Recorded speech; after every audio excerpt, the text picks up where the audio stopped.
And there's a little bit of a delay. Hi, everybody. Just making sure we're getting going here on YouTube. I'm going to refresh and just make sure that the Hangout is working. Yay, here we are. Okay, so hi, everybody. This is Amy Lemon. Some of you know me, some of you don't, but I'm really excited to welcome Adam Vines to the virtual space today.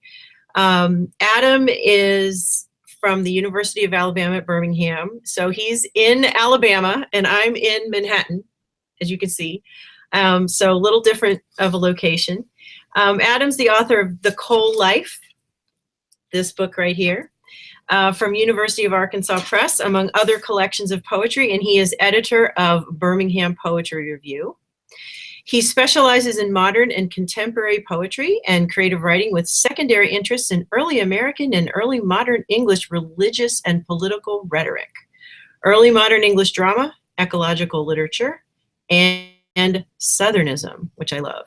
Adam will be visiting FIT's campus, the Fashion Institute of Technology, for those of you who don't know what that is, from April 18th through 20th, 2017, as part of the Communicating Climate Change project, supported by a grant from FIT's Sustainability Council. Adam and his colleague, polar marine biologist James McClintock, will give a presentation on April 18th from 5 to 6 p.m. about their collaboration on communicating the scientific facts of climate change to a wider audience. Adam and Jim will also be visiting classes across the curriculum and talking with students and faculty across the college about the importance of interdisciplinary work in getting the word out about climate change. So I'm really excited that Adam is giving us a little time to give us kind of a preview and to give us a little in-depth look into his poetry. So Adam, nature is very important to you as a writer. Ecological subjects are important. And I know that you've been at a place called Rivendell with a very magical name for a writer's residency. Do you want to talk about that a little bit?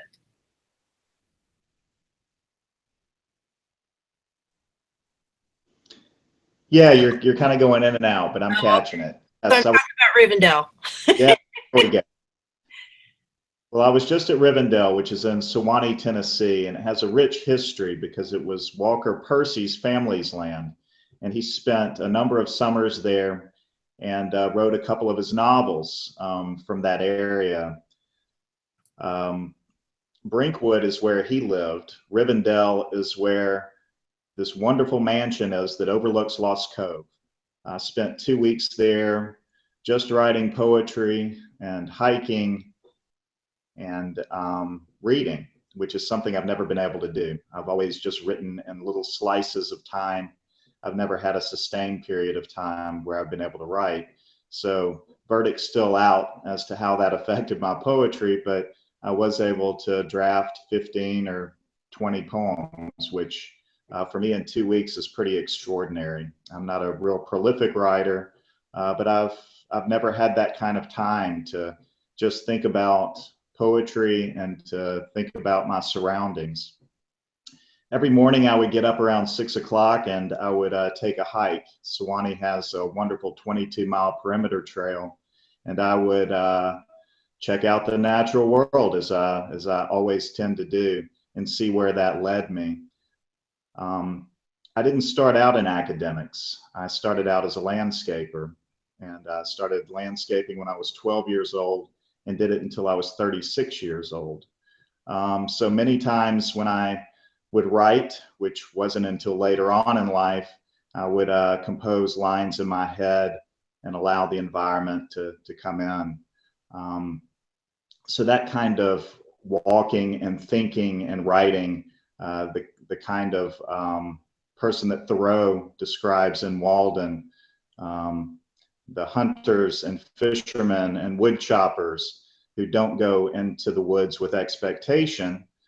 That's what I hope to be, and not the poets that he said did walk into the woods with expectation and therefore had their kind of spurious revelations that would come out of it. So I'm hoping that there's a kind of distinct honesty in walking into the woods with humility and genuine childlike intrigue and just seeing what can happen. In Sewanee, it was springtime, of course, but about halfway through, the temperatures went down to 17 degrees and we got 3 inches of snow. Well, the problem with that is that the dogwoods were already starting to bloom. The peonies that were planted by the former owner in the 1940s had already started coming up. So they got hit by the frost, the spring frost.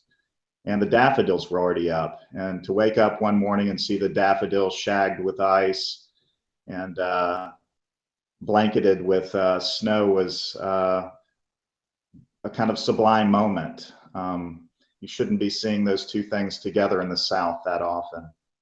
So a poem that spawned out of that was a sonnet that I wrote. It's a Petrarchan sonnet, but in the sestet, I decided to go with heroic couplets. And in the second rhyme of each line, I decided to step up the feet. So it moves from an Alexandrine to 7 feet to 8 feet in the last line, which is something I do pretty often. I play with form quite a bit and try to defy expectations. Last day at Brinkwood, and it has an epigraph from Walker Percy. To become aware of the possibility of the search is to be on to something. A peony busts through the mulch, its leaves drooping and purple veined, the stem the same. Hard freeze tonight. The bud won't burst its frame this year. Unclench the red and white it weaves. This one, the first this spring to periscope. What spiked this bulb and coaxed it through the soil, as if the second coming. The uncoiling of arms, the end of days when we will lope for one last time on earth and bathe in fire and burn in lakes. Lost Cove is spuming with desire below. The frothy streams, the squirrels in rut, a yelping hen, a tom's vibrato, saltatory strut. This early bulb will wait another year to let loose what it sucks back in tonight, the beauty that we fear. So all of those images came out of my walks. The tom, which is an old turkey, I heard the tom gobble, and because I grew up both being around turkey and hunting for turkey, I knew how to purr and cluck like a hen and try to get them to respond back. Sadly, I didn't have a mouth call or a scratch call to really get him to hit back at me. But I did my damnedest to try to flirt with that old tom. But he hit back one more time, and then Lost Cove to have something like that, to have this kind of distinct representation of the natural world responding back to you, made me feel a bit more connected to that natural world. The thing that both our thumbs and our brain keep us from so often, that distinguish us, sadly. And we've lost those kinds of instincts where we can, communicate through things other than our 5 senses. So I know that fishing is a big part of your life, and you take students on fishing trips that also have to do with writing. So would you talk a little bit about how that works for you? Sure. I decided early on when I started teaching, and maybe I didn't decide. I just, because I didn't grow up in an academic environment, and because my pedagogy is based as much on my kind of hard work as a landscaper than anything. If you look back at the Greek word for poetry, it means labor. And I had this wonderful old English professor who sadly was dying of cancer and writing his Beowulf translation right at the time that Heaney was, which was too bad. But he told me one day that he was hammering out half lines. And I loved that idea of labor, of hammering out lines. I take my students out into the natural world to some property that my family's owned since the 1840s. My grandfather built a cabin out of rock there, a 20 by 25 cabin, every summer. He was a high school principal. and he would drag rocks from beside the river, and he would scrape the road for sands to make from sand to make the mortar, and slowly built this rock cabin over 5 or 6 summers, I believe. The cabin was burned down by some hunters in the late 80s, and I've since cleared out the interior and hung up all these found objects, so it looks like this odd kind of Blair Witch project when you go up to it, which is both good to keep people away and to intrigue people when I bring them in. But my students I take out there for a weekend.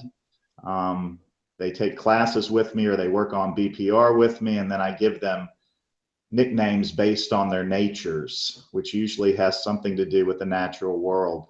So one is named Mud Puppy, one is Crawdad, one is Kudzu.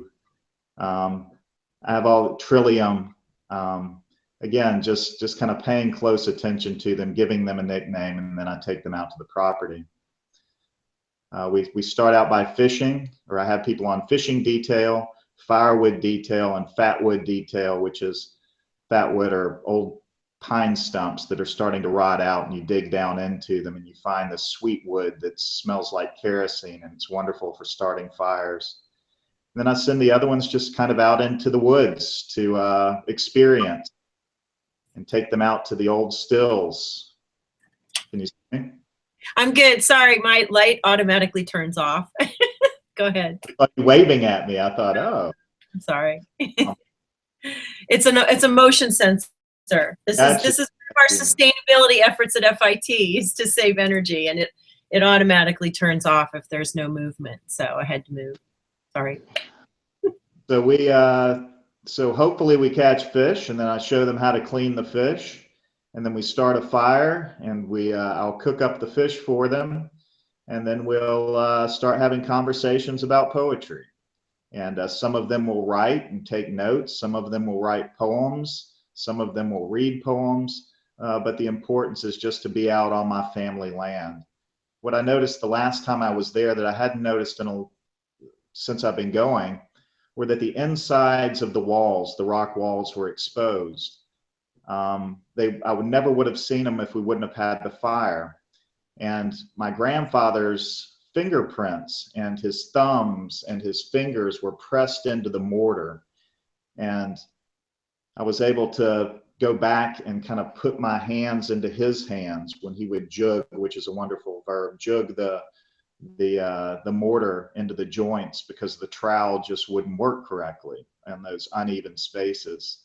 One of my students showed that to me, and that provoked a poem as well that I wrote at Brinkwood.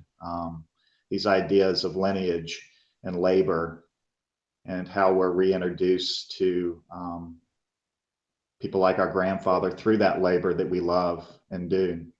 I think my students get a lot out of that weekend. They always want to go back, and I have some students that I had 8 years ago who still go with me. So I'm hopefully I'm continuing that kind of poetry lineage where they'll continue to go. And I've given them permission when this old man goes up on the mountain and sprawls out for the last time, I hope that they'll continue to go back to my land and burn a fire and find some fat wood.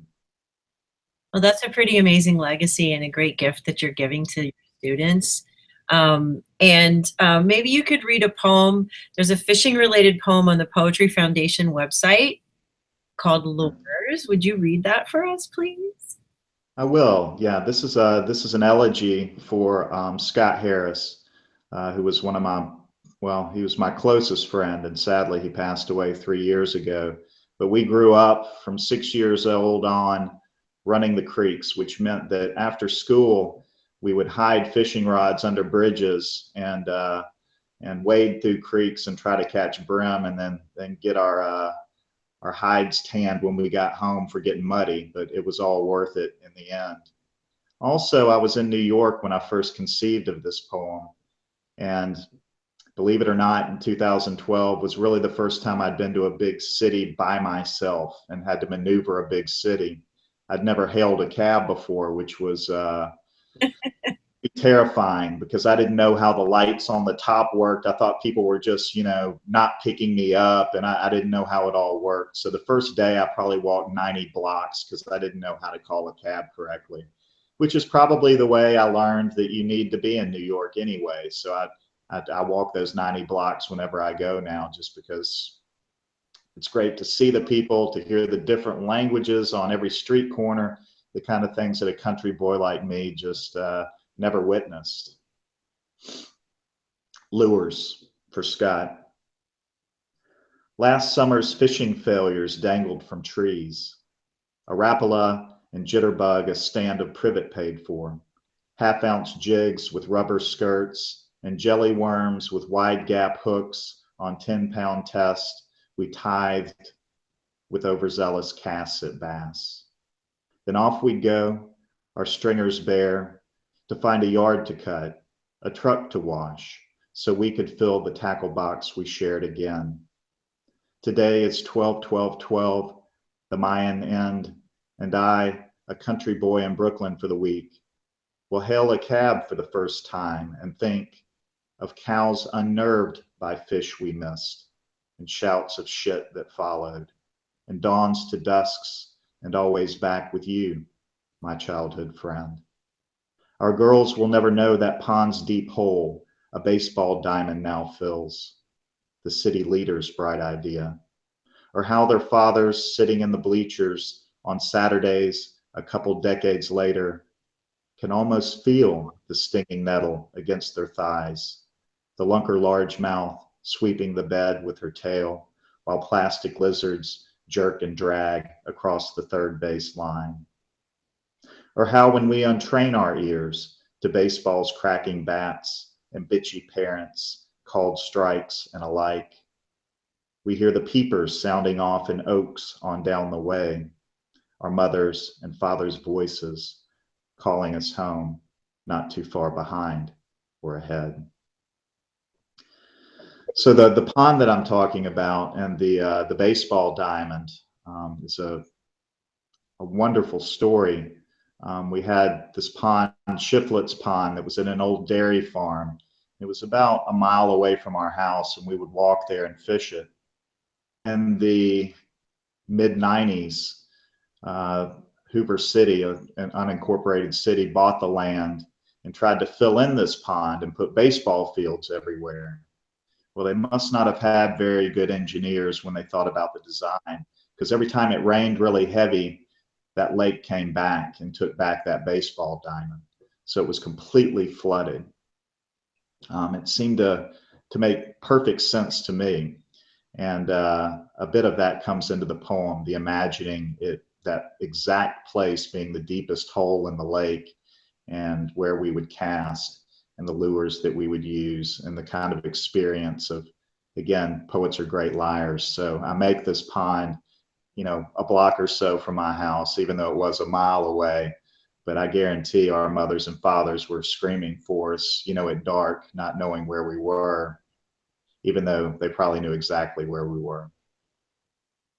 Well, the one thing I noticed as you're reading the poem, in addition to the imagery that you're describing, is this sort of natural iambic flow to the natural kind of meter, which is something that a lot of your poems do. And you've already read a sonnet, which is in a traditional form. And I'm looking forward to introducing you to some of our poetry writing and creative writing classes here, so you can talk more about kind of the craft of that, which you're very much a master of. Can you read a couple of poems for us from the coal life? Of course. And I guess the notion is that these poems have something to do with the effects of human actions on the landscape. Yes, I grew up going down to my family's land I talked about earlier. It's in coal mining country. So all around my land, the coal mining companies came in and strip mined. So there are spoil piles, which are these undulating piles of overburden, about 40, 50 foot high, that occupy most of the land around my land. Luckily, my land was never mined, so I have all of the old growth hardwoods, It's right next to the river, so much of the game is pushed up to my land. But all around it, it's just been stripped and kind of decimated from human pursuit of coal and all of the kind of social circumstances that surround that, with the union fights and child labor and the kind of horrific deaths that happened from methane blasts and cave-ins and things like that before we had rules and regulations like we have now, which aren't much better, actually. So I grew up going down to this place and looking at the landscape, both the landscape that had been altered by coal mining and the landscape of my family's land that was still kind of perfectly intact. So from a young age, I noticed these kinds of differences and where the game would go and why they would go there. The first poem I'm going to read is Reclamation, which is something that the coal mining companies are supposed to do. They're supposed to come in after they've destroyed the land and reclaim the land. But sadly, in Alabama, these coal companies just end up planting scrub pines, or they give the land back to the state, and the state just puts green fields out and makes it part of a wildlife management area for deer hunters. So they don't really come in and put the land back the way that it used to be. And many of these areas have these wonderful quarries, these deep blue quarries. And after 40 or 50 years, nature finds a way. And the wildlife starts coming back to these areas. And just about the time that happens, the Reclamation Act, they have to do it within 40 or 50 years. These coal companies, they come in and blast those quarries and fill them in. So it's this odd kind of recapitulation of land, and with nature always trying to transition back and forth from what we've done and destroyed and created in some ways, and what nature is accustomed to and requires. Reclamation. The storm defies everything. Clouds wangle the day into early submission. The rain never forgets, cuts worry lines where streams ran before blasting buried them, carries silt and soil down to hills now stripped into valleys. Valleys piled into hills settle, consume themselves inch by inch. Pulp pines creep to the crumbling edge of a ridge, already top heavy, drawn like bows from leaning to the light. That's an image too that I'm always really struck by. It's the phototropism, gravitropism, where you have these trees that are kind of forced to bend toward light, or they're on a hill and they start bending down or up. And that's something I noticed too from a very young age. And I always imagine them being bows that would shoot arrows back in some way. But this is about nature taking back despite what we've done. And long after we're gone, it'll hopefully keep taking back and reigniting itself. The next poem I'll read is called The Baptist Steeple. Also in these coal mining communities, you had a number of immigrants in Alabama, a number of which in the early 20th century were from Catholic areas and in a primarily Baptist low church state. The Baptist Steeple. And it has an epigraph from John Winthrop. Consider that we shall be as a city upon a hill, the eyes of all people are upon us. I could hear the Italians and Greeks blasting the overburden, dropping trees for roof chocks from the hill, where I would steal my first kiss and later that year pour blood for my first buck. We must be a beacon for the lost and poor, our preachers said. Idleness is hell. It's time to unload your burdens into the plate and build a steeper higher than Winthrop's Hill. My mother, who traded clacker for bills at 30% penalty and still got more flour in town than at the commissary. And my father, who'd worked 2 shifts a week extra at the tipple, taking off Sunday shifts to pray for forgiveness, and to wash the crucifixion in red flowers of hope, annealed in high windows, forgot their debts and the company bills. The next year, I started picking coal from the spoils for our stove. After church, the members built scaffolds, and with hammers and nails, their forearms wormed with veins, climbed closer to God, while Catholic men led blind mules to the veins of coal underground. Our preacher said, it's their choice, like the scaffolds heretics chose to bear. The steeple never rose above the spoils. The spoils are the spoil piles that I was talking about. And at the tipple, these huge spoil piles of the either underdeveloped coal or the shale, the overburden. In the South, and I guess it happens everywhere, but distinctly in the South and rural areas, churches are always fighting to have the highest steeple. It seems like that brings the people in. It's almost like a billboard. But building this high steeple in the early 20th century was a pretty important thing to bring people in from these smaller towns. It was a beacon. It was like that city upon a hill, the church was. Well, since we're doing really well on time, maybe you could talk a little bit more about kind of the coal life, the title, sort of your family history that plays into coal mining in Alabama. Sure. I come from a coal mining family, so let's see, 3 generations ago, my family on my father's mother's side was from Scotland. Hence, if you can see a little bit of red still in my beard where the gray hasn't taken over. And at one time had pretty red hair as well. But they came from Scotland and went straight into the coal mining communities. So my grandmother and her sisters all grew up until they were 8 or 9 years old in a coal mining community. On the other side, my father's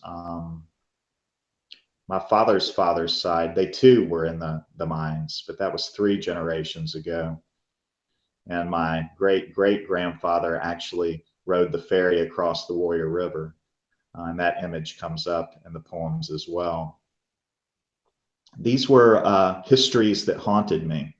I was someone who always wanted to put my hands in the soil or my hands in the rivers. And it's because I grew up around my father who did the same thing, but there was more to that. It seemed like I was almost intuitively drawn to it or instinctively drawn to digging in the soil. So that connection with my ancestors and the history of coal mining in Alabama was especially pertinent to this collection. It started out where I was writing about a persona, a kid who was probably 10 or 12 years old who was trying to figure out the world without having a father present. The father was always working. I've got a poem in here about the son who never gets to see his father, but he sees him walking the hill to the tipple with his carbide lamp and all of the other workers and imagines that they're constellations. So he kind of makes a mythology of his father and a mythology of these coal miners. And in my life, I thought about it as a kind of mythology. I heard the tales from my grandfather and my great aunts, but I never saw the coal mines themselves. I just saw the land that had been destroyed by the coal mines. Also in this collection, I have a number of persona poems from people like Gauguin and George Cantor, who was a mathematician and physicist. And I have some fairly autobiographical poems also about me and my wife and thinking about having a child. And I started recognizing that it all had to do with labor in one way or another. The way I thought of the world was in terms of labor, how we discover the world by digging, how we discover ourselves by digging. So I thought the coal life was a fairly apt title. And I can't take full responsibility for it. A friend of mine, Greg Frazier, took a look at the collection and suggested the title to me. And the more I thought about it, I thought it was a unifying element, even though the collection itself isn't all about coal mining. I think that the coal life as a kind of thematic element is really important for understanding what I hope is happening in the collection. Well, moving away from the natural world to the made world, perhaps, you have also had a lot of interest in the visual arts, and I know that you have had a lot of experience looking at, observing visual art and writing about it. We talk about that. Yeah, I was really fortunate. When I was in my teens and early 20s, I stretched canvas and I painted. I drew a lot and painted, and somehow kind of got out of that. I think it's because I picked up writing and because I was working full time. That's another thing. I worked full time until I was 36. So when I was going to school and gaining all these pieces of paper, I was working 50 hours a week. So I didn't really have are you there? Yes, I'm there. Sorry. I'm here. Hello? Okay. I turned the camera off because I had to do the thing again. Okay. So I didn't have a lot of time to do extracurricular things. I was out using my hands, and at night I was going to school, taking classes part-time. I think it took me 9 years to do my undergrad. I did a master's degree in a couple years after that in lit. Then I thought I would go on to a PhD program perhaps, or just keep my landscaping company. It was pretty successful. I tripped into a creative writing class, though I didn't mean to. I'd never written before. I thought it was a regular poetry class, and I went into the class, and lo and behold, it was a poetry writing class. I didn't even know those things even existed, or if I did, I didn't think much about them. Well, the professor happened to be a scholar also, and I knew him from another class, and he said, just try it out, see what happens. So I tried to write some poetry, and he encouraged me, and here I am. Or I never would have written my first line of poetry, I don't think. I knew a lot about poetry, and I'd studied poetry very, very intimately, but it just never put a line down. Even, kids even write poetry, but I never even wrote that kind of occasional verse or that kind of teenage angsty stuff. I was too busy for that, I guess, or it just didn't interest me. Well, anyway, when I started writing poetry, I put down the paintbrushes, and I thought I can either be a dilettante in a number of things, or I can really try to master something. So I decided I was really going to try to master poetry. And my critical specialty was early English drama and poetry. So I had a really strong interest in subject and form relationships.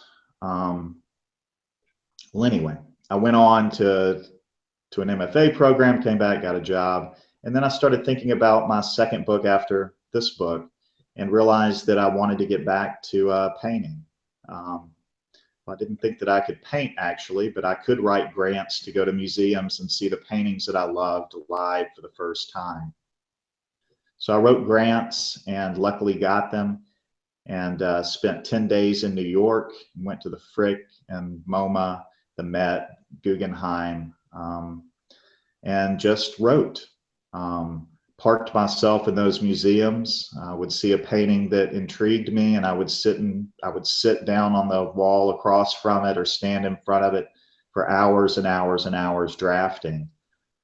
I drafted every one of the poems in the new collection while standing in front of the actual painting.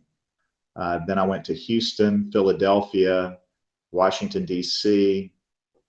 I went to France a couple times, to Spain, Argentina, and just wrote poems about painting. And that was my way of rediscovering art by writing. What I was trying to do, more than just ekphrastic poems, which are just kind of a description of the painting that you're looking at, I decided that I was going to look at the kind of social circumstances that surround an audience viewing art. That always interested me as much as anything, whether it's the couple on a date and the person who's trying to impress the other person by talking very loudly about what this painting is about, or the docent who's with children and completely ruins the experience for them because they're trying to intellectualize everything instead of allowing the children to just have a wonder of what they're looking at.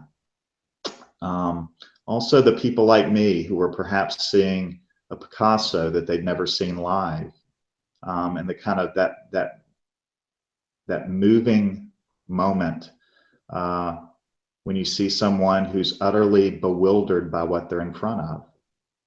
And that's how I felt so often. I would stand in front of a Pollock or a Kandinsky or Picasso's quick contour sketches at the Guggenheim, and I would just I would be overwhelmed with emotion. Well, I decided that I would start stretching the frame from the painting itself and stretch that frame around the people who were in it, allow myself into the painting if I needed to, allow those kind of subjective renderings that we don't always allow in to our poems to enter in. Those kinds of wonderful associative qualities where sometimes the painting is just the jumping off part, it's just the impetus, and from there there's no telling where it'll go, but allowing myself to go there. I miss going to the museums, but at the same time, boy, I wrote so many poems about paintings. It was nice to get into my newest collection. But it's called Out of Speech, the ekphrastic collection, which is just a translation of ekphrasis, out, ek, and phrasis, or speech. And LSU will be coming out with in spring of 18. So that's really good. Gander. Yeah, looking forward to that.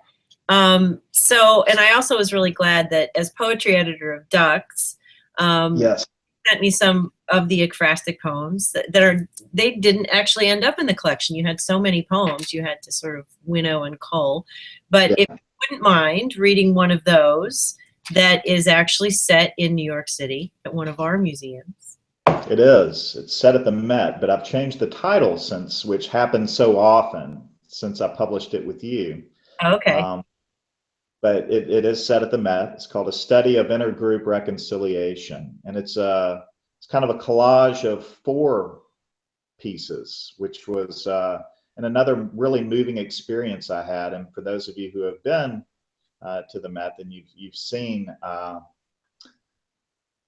Gonzalez Torres's Untitled Portrait of Ross in LA. It's that, I hope it's still there, it's that mound of hard candy, and you're supposed to go up and take a piece, and people are so formal and sterile in museum settings to watch people, and to see a sign that says take or eat me or take one please, people wonder if they're being messed with.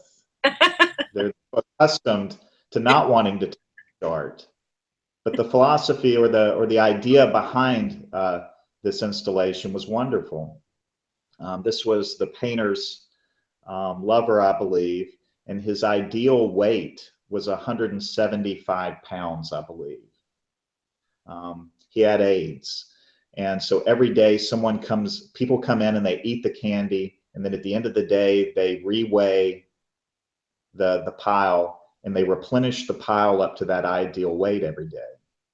So there's this wonderful kind of circular and almost a kind of transubstantiation. You know, you're taking this candy, it's a representation of someone's body, and then there's a kind of replenishing that happens every night, and the next day it's struck anew. It's something we see in Greek myth, you know, but a beautiful idea behind it. This piece is after Naumann's Eat Death, Gonzalez Torres's Untitled Portrait of Ross in LA, Warhol's 25 Colored Marylands, and Nolan's Blue Wall. On the fluorescent sign, I tried to read as diner. Eat ripens orange as coiled eyes on a stove inside the D and H buttressing death. And piled beside it, hard candy like cabochon cut jewels begs us to take and eat this gift, and thus diminish its ideal weight of 175 pounds. And we do. First, the woman with rainbows on her fleece socks for 3 butterscotches. Then a bald man fingers a cinnamon round and whispers a prayer, I am close enough to eat, and I bow my head and close my eyes with him. We all eat and eat and eat, the spicy, the sweet, like what took the artist's love from him, and wait for the replenished pile his statement promises. 20 Marylands nod and lip from the next room, lemon hair tunneling across her foreheads, mint eyeshadow and collars still lingering in the roofs of our mouths. Oswald, paper punched 7 times, his body reddening, would curse us as fools of art if the flag were not stuffed into his mouth like a gag. So this is almost completely autobiographical. I mean, what happens in here actually happened. I heard a man saying a prayer, and I did bow my head. I was so close I could hear it or taste it. And he looked at me, and it was that moment of human connection. It's the kind of moments that you hope for in museums. But again, there's a kind of sterility in museums. There's so many people who are there who are just absolutely thrilled and want to share, and there's something about being quiet. It's almost church-like.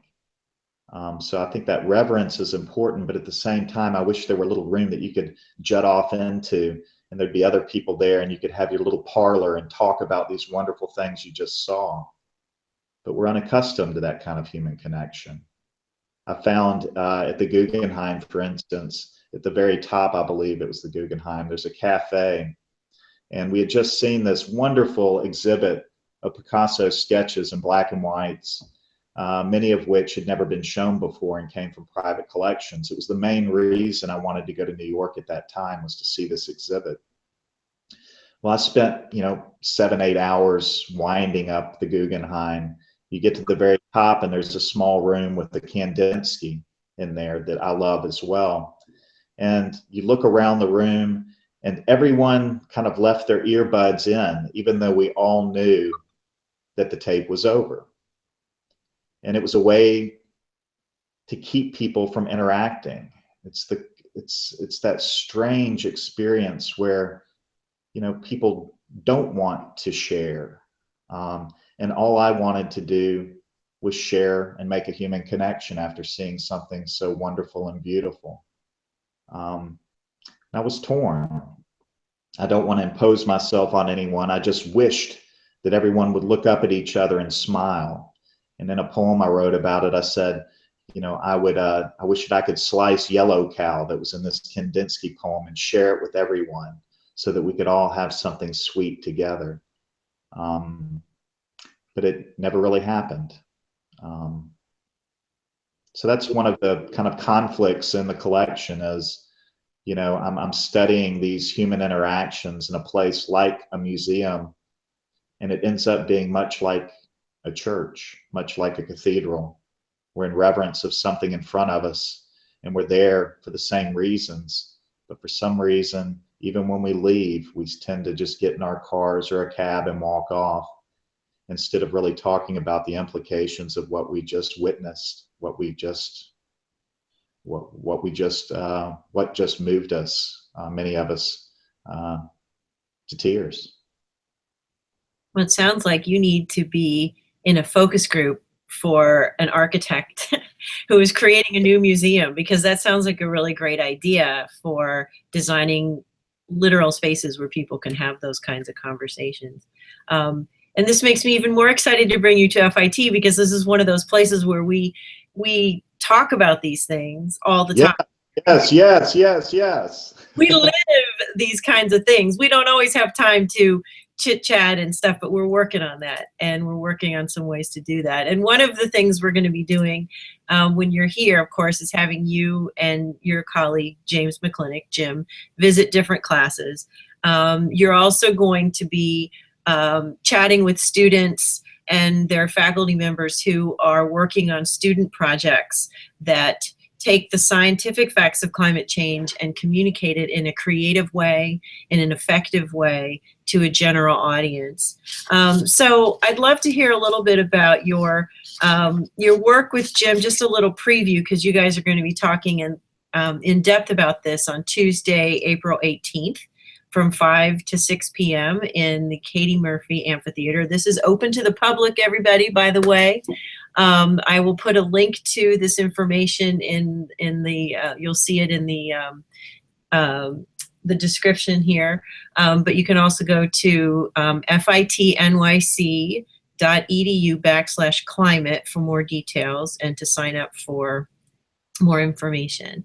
But I just have to say that the whole reason we're having this conversation today is that I saw you post some photographs from when you were in Antarctica. And I asked you about that. And what did you tell me about that? Well, again, things just seem to drop in my lap sometimes. I had a colleague in the English department who knew Jim. Jim is in the biology department, but at a place like UAB that is so science oriented and a research one university, it's very rare that departments in the hard sciences and the humanities cross paths. Even though 5 years ago we turned into the College of Arts and Sciences instead of Arts and Humanities. So under one college we have 19 departments. Everyone always talks about interdisciplinary studies and finding a way to marry the arts and the sciences, and our deans and our presidents are always looking for ways and offering grants and things like that, but it just doesn't really happen, and it's because we don't have conversations. I've suggested that we have a thing like speed dating, where we get everyone in the college for a luncheon, and for 2 or 3 minutes we all stand up and we talk about what we're working on right now. And then people from these other disciplines are going to, talk about what they are working on. And then inevitably we're going to have these kinds of cross currents that come together. And then we sit at a table with people that are doing things that are, somehow tertiarily connected to what we're doing. And I think that that's a good way that we can come in get into a conversation about interdisciplinary studies. Sadly, I've got nearly 40 people in my department. I don't know what 3/4 of them are working on right now. We just don't talk about those things. And I think if we start talking more about it, then we will start collaborating more. Mm-hmm. Well, anyway, my colleague asked me if I would meet with Jim. Jim was trying to write a book, was trying to find an agent to write a book for the general public about climate change. He'd realized, like so many of us do, that the specialized articles that he writes are only read by the 50 or 60 people in his field who are interested in soft corals and sponges and the effects of climate change on them. And he decided that one thing that we're missing, especially with the Koch brothers and all of the fossil fuel industries working so hard to disseminate this problematic information, we don't have the scientists who are speaking in a language to combat the pseudoscience that they're talking about. So I got together with him and we had a conversation and a little Socratic method, and he said, "Why don't you come on and help me write the proposal and the sample chapter?" And I said, "I'll be your writing coach and an editor." We did that, and he found an agent, and next thing I knew, Macmillan had picked up the book, and he asked me to stay on and to help him with the trajectory of the book. So I worked with him on everything from sentence level to trajectory of the narrative, to establishing voice. One huge problem was that Jim had always written in the passive voice. And I said, you've got to tell a story. They've got to like you to like what you're talking about. And we've got to ground these in little stories. So I would just get him to talk to me, and I'd say, God, that is wonderful. That is wonderful. And he'd go, why would anyone care about that? I said, Jim, that's what they care about. They want you. He was talking about how he had to pay $1 or a number of dollars for each letter that he used when he would send his telegraph home to his future wife. And he said, I was trying to ask her if she would marry me in the most concise way so I could both afford it and she would get it. And I said, that is beautiful. That is going to turn people on to you. So we worked through this book, and it came out, and Jim said, hey, why don't you go to Antarctica with me for 3 weeks? And I said, are you kidding me? Of course. So I went to Antarctica, and everything we had written about and all the science that I'd had to learn, everything about the critters who were there, to the glaciers, to the calving, to the to these active volcanoes, to these penguin rookeries, I was able to witness. I went swimming in the Antarctic Ocean. I never thought I'd make it to a big city, and then I made it to Antarctica.